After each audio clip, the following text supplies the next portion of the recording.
Henshin. Halo teman-teman semua, balik lagi saya Agan Reza di episode bahas-bahas. Dan mohon maaf untuk edisi bahas-bahas kali ini belum pakai facecam dulu karena Ana juga masih capek banget. Tapi di sini Ana bikin bahas-bahasnya tetap semaksimal mungkin, banyak poin-poin yang bakal jadi bahan diskusi pastinya teman-teman. Jadi harap bersabar aja buat yang lagi bahas-bahas dari kemarin ya. Akhirnya kan upload juga nih ya, dan gak telat teman-teman. Jadi Ana sudah menceritakan situasi dan kondisi Ana dari kemarin seperti apa ya. Jadi yang minta cepet-cepet nih dari kemarin, Ana harap juga bisa ikutan diskusi gitu ya. Jadi udah keluar bahas-bahasnya, jadi jangan bengong doang dan nagih bahas-bahas selanjutnya. Jadi bisa ikut diskusi juga dan mengutarakan pendapatnya juga. Nah biasanya yang udah excited gitu pastinya ada pendapat yang ingin disampaikan kan. Makanya ikutan diskusinya, oke gitu. Dan juga bisa dibilang di sini Saber di sini arc pertama dari Kamen Rider Saber ini selesai teman-teman ya.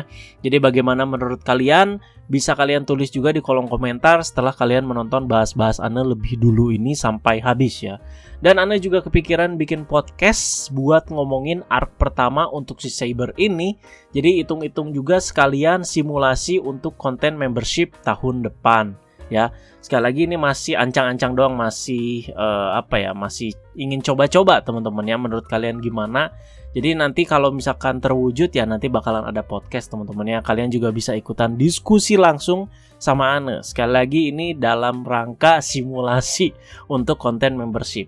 Jadi di sini masih berkutat juga dengan penyatuan dua dunia dan juga kekuatan besar yang ada di dalamnya. Seperti yang Anda bilang, episode 14 kemarin luar biasa mantap karena begitu intens. Dan sekarang masih juga sama intens untuk episode 15 ini. Tapi apakah secara eksekusi ini memuaskan? Jadi mari kita bahas langsung episode 15 Kamen Rider Saber ya. Di sini dijelaskan juga tentang apa itu kekuatan besarnya dan juga kebenaran yang dicari oleh si Calibur. Jadi terjawab juga nih ya. Jadi ini adalah dua hal yang dipertanyakan dari kemarin. Jadi kekuatan besar yang ada setelah penyatuan dua dunia itu adalah tentang pengetahuan teman-teman. Pengetahuan akan segalanya. Jika mendapatkan itu, lu orang mungkin bakal jadi jenius banget bisa dibilang ya. Jadi punya sangat banyak pengetahuan mengenai sejarah, ilmu-ilmu informasi, dan lain-lain pokoknya. Nah, kok terdengar nggak terlalu wah gitu ya. Jadi teman-teman, di sini balik lagi ke core cerita Saber sendiri. Yang elemen utamanya adalah buku ya. Buku itu identik dengan informasi dan juga ilmu pengetahuan. Jadi wajar dong kalau kesinambungan kekuatan besarnya ya berupa ilmu pengetahuan yang sangat besar dan juga tidak terbatas. Nah, balik lagi juga di sini ke cerita awal Saber di mana dunia dalam Saber itu tercipta oleh sebuah buku. Di sini ada kesinambungannya lagi di mana buku itu adalah buku yang sangat kuat. Namun karena adanya perang, maka bagian dari buku itu terpecah-pecah. Sekitar 2000 tahun lalu kalau nggak salah ya. Dan bagian-bagian itu menjadi Wonder Right Book. Nah, buku tersebut karena terpecah belah jadi hanya tersisa halaman depannya saja. Tapi tetap mempunyai kekuatan yang hebat di sini ya. Sekali lagi Ana garis bawahi karena Saber temanya buku. Nah, kekuatannya adalah pengetahuan, teman-teman. Dan katanya ketika buku terkuat itu didapatkan, bukunya akan lengkap dan juga bangkit kembali. Tujuan Calibur dan Megiddo sama akan hal ini, namun berbeda tujuan. Tapi akhirnya mereka memutuskan untuk bekerja sama. Jadi, si Megiddo itu ingin membuat dunia baru. Sementara si Calibur itu ingin mencari tahu soal kebenaran. Jadi ya tujuannya sama, cuman gimana ya, tujuan akhir mereka masing-masing tuh berbeda gitu. Mereka ingin mendapatkan si buku ini demi tujuan masing-masing, bisa dibilang gitu teman-teman ya. Jadi di sini Anda bakal jabarkan lagi nanti ya. Pokoknya kalian simak dulu aja bahas-bahasnya sampai habis di sini. Sebelumnya jika ada kesalahan di pembahasan Anda soal yang ini, ya silakan aja dikoreksi teman-teman ya. Anda sih nangkepnya begitu ya setelah penjelasan sama si Storius di episode ini dan juga penjelasan si Calibur di episode ini.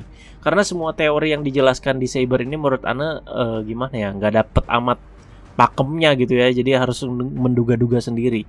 Yang Anda tangkap sih seperti itu.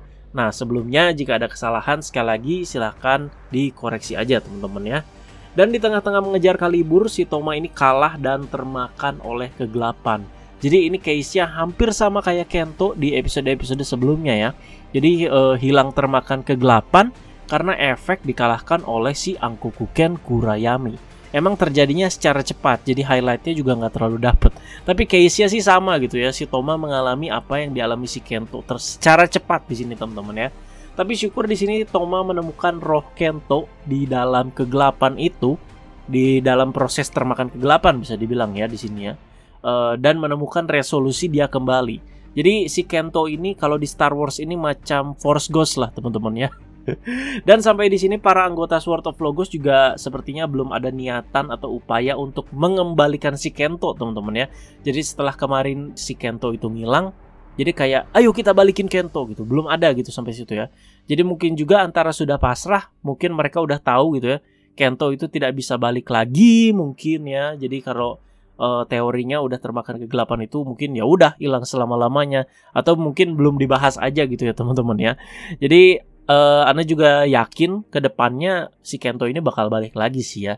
Jadi sekarang mungkin pada fokus nyelamatin dunia dulu gitu. Jadi fokus Kento nanti dulu gitu. Dan akhirnya Toma di sini berhasil lolos dari kegelapan, dan juga para anggota Sword of Logos yang ada di bumi udah pada sempoyongan itu ya di situ berhasil mengembalikan keadaan melawan para Big Boss Megiddo sambil sibuk menutup portal-portal penggabungan dua dunia. Yang berperan besar banget sih bisa dibilang si Rintaro ya, karena dia baru dapet si King Lion Daisenki di situ. Dan di sini diceritakan juga kejadian yang sebenarnya 15 tahun lalu. Jadi ini juga banyak yang kita pertanyakan, dan misteri di balik semua pertanyaan juga banyak terjawab di sini teman-teman ya. Jadi mohon disimak juga untuk bagian ini. Jadi di generasi Sword of Logos sebelum Toma, jadi ada Pak Kamijo, ada papanya Kento, ada Bang Winda, ada Daishinji, ada Tante Sofia. Mereka ini semua berteman baik dan ya memberantas kejahatan dan juga menjaga keseimbangan dunia ya. Sampai suatu saat bapaknya si Kento ini yang bernama Fukamiya, siapa ya lupa ya, pokoknya Fukamiya ya marganya ini berkhianat ya pokoknya si papanya Kento, dan menjadi Kalibur dan dilawan oleh Pak Kamijo yang masih menjadi Saber. Luna juga di sini diceritakan adalah sosok yang penting sebagai penghubung dua dunia ya, mungkin antara dunia nyata dan juga dunia Wonderworld. Nah ya, jadi emang Luna ini bukan bocil biasa teman-teman ya, tapi punya peran di sini, peran sangat penting.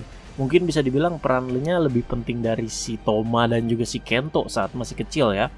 Nah ini juga menjawab kenapa pas Toma dapat Dragon Ignite tiba-tiba ada suara Luna kan di situ. Jadi memang Luna ini masih diam dan hidup sampai saat ini di antara dua dunia ini gitu teman-teman ya. Jadi di antara gimana ya teman-teman, di antara si dunia nyata dan juga dunia Wonderworld mungkin ya, yang Anda tangkap ya teman-teman ya. Si Luna itu masih terjebak di situ dan masih hidup sampai sekarang di situ ya. Makanya saat si Dragon Ignite ini hadir, si Luna itu ada suaranya gitu. Si Toma itu bisa dengar teman-teman ya. Sekali lagi ini karena adanya teori si papanya Kento teman-teman ya. Karena keberadaan Luna itu yang penting sebagai penghubung dua dunia. Makanya bisa ada komunikasi seperti ini saat debut Dragon Ignite. Gitu loh ya. Ini sih yang Anda tangkap sekali lagi teman-teman ya. Jadi kalau ada salah ke depannya mohon dimaafkan. Ini sekali lagi masih prediksi aja gitu ya, spekulasi aja gitu teman-teman ya. Nah di saat itu juga Pak Kamijo itu melindungi si Toma teman-teman kan ya, dan memberikan kekuatan Sabernya pada Toma kecil dalam bentuk juga Brave Dragon Wonderite Book. Jadi ada dua hal juga yang membuat Toma jadi lupa ingatan di sini ya, yang Anda tangkap sekali lagi di sini. Antara ledakan besar yang disebabkan oleh si Pak Kamijo untuk melindungi si Toma, dan juga satu situasi di mana si Toma ini diharuskan untuk dihapus ingatannya teman-teman ya. Jadi karena 15 tahun lalu itu terlalu bagaimana, jadi Toma ini mungkin harus dihilangkan lah ingatannya teman-teman ya, biar dia ingat sendiri aja dulu ya. Oke, lanjut lagi, dan Pak Kamijo pun harus membunuh papanya Kento ini mau nggak mau ya. Jadi di sini pokoknya benar teman-teman ya. Jadi yang kita tangkap ucapan Pak Kamijo ini sebagai Kalibur ya, dari kemarin itu nggak ada yang bohong loh ya. Jadi semua yang dia ceritain tuh emang ada benernya teman-teman ya. Dia yang ngebunuh, dan soal kebenaran-kebenaran itu ini semakin ketemu gitu titik terangnya, dan setelah kita ambil kesimpulan Pak Kamijo itu ya bener, nggak bohong dia teman-teman. Nah, maka dari itu berlanjut Pak Kamijo yang mengambil pedang Ankokuken dan menjadi Kalibur. Alasan apa yang membuat papanya Kento berkhianat? Nah, secara mengejutkan terjawab karena Sword of Logos itu sendiri. Wow. Jadi sudah berkhianat, alasannya pun sama kayak Pak Kamijo sekarang, yaitu soal mencari kebenaran, ya kan? Jadi dari kemarin nih usernya Kalibur alasannya itu mencari kebenaran. Ini ada kesinambungannya juga dengan si Sword of Logos-nya itu sendiri gitu teman-teman. Nah, soal ini juga Anda pernah tanyakan di awal-awal cerita si Saber. Akankah ada konspirasi di dalam Sword of Logos itu sendiri? Karena Sword of Logos itu adalah organisasi pelindung keseimbangan dunia yang notabene itu suci banget. Ternyata ada juga konspirasinya. Jadi di sini cerita Sabernya bakalan semakin menarik ya. Jadi mungkin soal organisasi Sword of Logos ini lebih jauhnya bakalan diceritakan di arc kedua Kamen Rider Saber ya. Dan sangat mungkin ada kesinambungannya juga dengan markas yang cabang selatan. Ya, jadi ini adalah salah satu alasan juga Pak Kamijo ini menjadi Kalibur ya. Jadi mencari tahu dalang di dalam dan di balik papanya Kento ini berkhianat. Makanya dia ini butuh kekuatan ya, walau kekuatan kegelapan di sini. Tapi menurut Anda untuk orang-orang yang sejauh ini muncul sih nggak terlalu curiga gimana teman-teman ya. Tante Sofia juga mungkin belum tahu juga soal ini teman-teman. Jadi Sword of Logos itu masih ada daleman-dalemannya atau petinggi-petingginya mungkin ya, yang belum keluar karakternya di Saber sejauh ini. Tapi bisa juga jadi ada plot twist juga di sini teman-teman ya. Tiba-tiba dalangnya itu Bang Windah gitu atau Daishinji gitu. Ya, bisa mungkin aja itu ada plot twist ya. Jadi ada dua kemungkinan antara karakter yang belum keluar atau karakter yang selama ini ternyata ada gitu teman-teman ya, antara siapapun gitu. Siapapun bisa. Rintaro juga bisa teman-teman ya. Dan Kento adalah salah satu korbannya di sini. Jadi Kalibur bisa dibilang dia yang jahat ya, enggak juga teman-teman. Setelah semua cerita ini gimana ya? Ya bisa dibilang nggak jahat gitu teman-teman, nggak jahat sepenuhnya teman-teman. Mungkin caranya yang salah itu si Kalibur ya itu sampai dia itu menjual jiwa ke iblis demi kebenaran gitu ya. Karena kan dia sangat butuh kekuatan gitu untuk membongkar si bobroknya organisasi ini gitu. Nah, ini juga yang membuka Saber ke jalan cerita lebih luas lagi ya, konspirasi dalam organisasi. Sangat menarik teman-teman ini untuk dibahas. Dan akhirnya Kalibur berhasil dikalahkan di sini dan Pak Kamijo berpesan pada Toma untuk meneruskan tujuannya mencari antek-antek dalam organisasi Sword of Logos. Karena dengan begitu Toma juga bisa tahu tentang Luna ada di mana. Ya, pokoknya nyambung di sini. Nah, di sini belum beres ngomong, si Pak Kamijo di sini harus tewas secara mengenaskan karena ditusuk oleh Desas dari belakang. Ya, akhirnya di sini akhir yang lumayan sedih lah ya bagi seorang villain di sini ya. Syukur ada baik-baiknya dikit di sini si Pak Kamijo di penghujung nyawanya. Sayang Pak Kamijo di sini kurang bermandat sebagai pengguna Saber sebelumnya aja ke si Toma ya. Kalau iya pasti lebih ngefeel gitu. Karena kan bisa dibilang ini dua pengguna Saber gitu kan ya, tapi di sini lebih bermandat ke teruskan tujuanku untuk membongkar bobroknya organisasi itu. Pedang Angkokuken juga dititipkan kepada si Toma, tapi di sini tiba-tiba hilang si Angkokukennya bersama Wonder Right Book-nya yaitu Zhao Dragon dan juga si Jaku Dragon ya. Jadi di sini Anu juga masih menebak-nebak. Ayo kita juga menebak-nebak siapakah user selanjutnya untuk Angkokuken Kurayami. Siapa saja mungkin bisa teman-temannya, entah Kento, entah Desas gitu ya. Dan Desas setelah menusuk Pak Kamijo ini mengambil right book-nya sendiri ya teman-temannya, alter right book ya bisa dibilang ya. Jadi karena mungkin selama ini Desas ini ada di bawah komandonya si Kalibur. Jadi ingat teman-teman di episode awal-awal si Kamen Rider Saber ini Desas kan dibangkitkannya atau dibuka segelnya ini sama si Kalibur gitu ya. Jadi yang megang komando atau megang kendalinya ya emang si Kalibur gitu ya. Nah setelah kematian Pak Kamijo ini jadi Desas ini bisa bebas sepenuhnya gitu teman-teman ya, bisa bertindak semaunya dia gini ya. Karena alter right book-nya juga dia yang pegang sendiri gitu. Dan Desas juga bisa jadi salah satu kandidat pengguna Angkokuken selanjutnya. Nah, di sini bukan selanjutnya aja teman-teman, tapi bisa jadi dia adalah pengguna Angkokuken juga jauh sebelum si Pak Kamijo dan juga papanya Kento. Bisa jadi nggak? Bisa jadi juga teman-teman. Ini juga karena actionnya dia di episode sebelumnya yang seperti ingin mengambil pedang Angkokuken setelah seperti si Pak Kamijo ini dikalahkan sama Dragonic Knight kan. Ternyata masih hidup lagi. Jadi nggak jadi diambil si pedang Angkokukennya. Gitu teman-teman ya. Dan akhirnya dunia berhasil selamat di sini. Toma juga berhasil keluar dari lapuknya penggabungan dua dunia. Dan arc pertama Kamen Rider Saber ini beres teman-teman ya.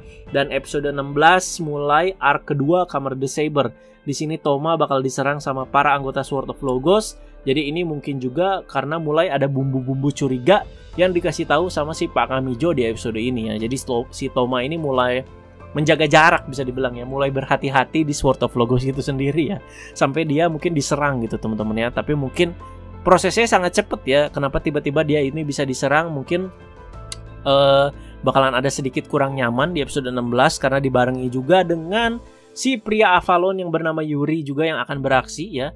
Dia bakalan ada driver baru, rider baru, entah itu driver baru, rider baru teman-teman, pedang baru sih bisa dibilangnya. Jadi bakal Ana lebih bahas lebih lanjutnya di episode Tokusatsu teman-teman ya. Jadi Ana nggak bahas di sini biar nanti kita sisanya di sini tentang si Yuri dan pedang barunya ini bakal Ana bahas di Tokusatsu gitu ya. Jadi seperti yang Ana bilang tadi, mungkin bakal ada pace yang nggak terlalu nyaman ya karena cepat sekali tiba-tiba si Toma ini dimusuhin. Kenapa nggak santai aja gitu ya? Karena ini kan baru permulaan arc kedua gitu ya.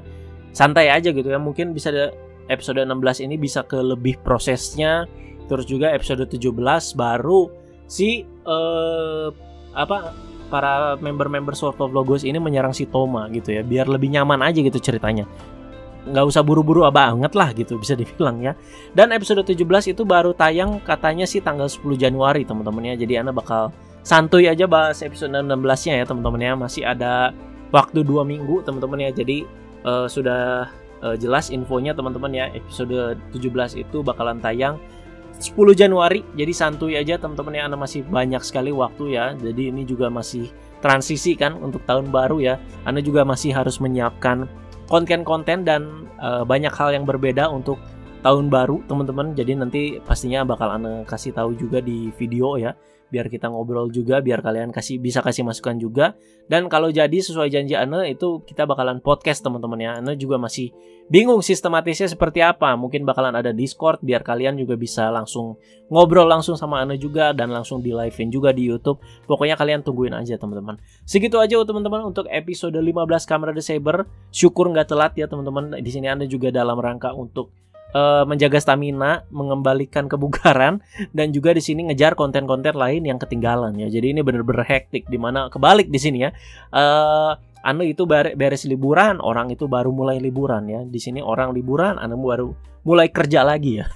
Seperti itulah teman-teman ya. Dan untuk ada pendapat dan komentar soal episode 15 ini, silahkan kalian utarakan aja di kolom komentar bawah. Nanti Anda pastinya bakal baca dan kita diskusi bersama-sama yang sehat. Dan kalau misalkan ada pembahasan Ana yang miss atau misalkan ada yang salah, silahkan kalian koreksi juga di kolom komentar bawah. Segitu aja teman-teman, terima kasih. Mohon maaf ya kalau agak ada yang belibet-belibet kata Ana ya. Jadi ini masih bener-bener capek banget Pak. Ini Ana recordnya jam 3 pagi ya. Terima kasih banyak pengertiannya teman-teman, jangan lupa like, share, dan juga subscribe. Dan bye-bye guys.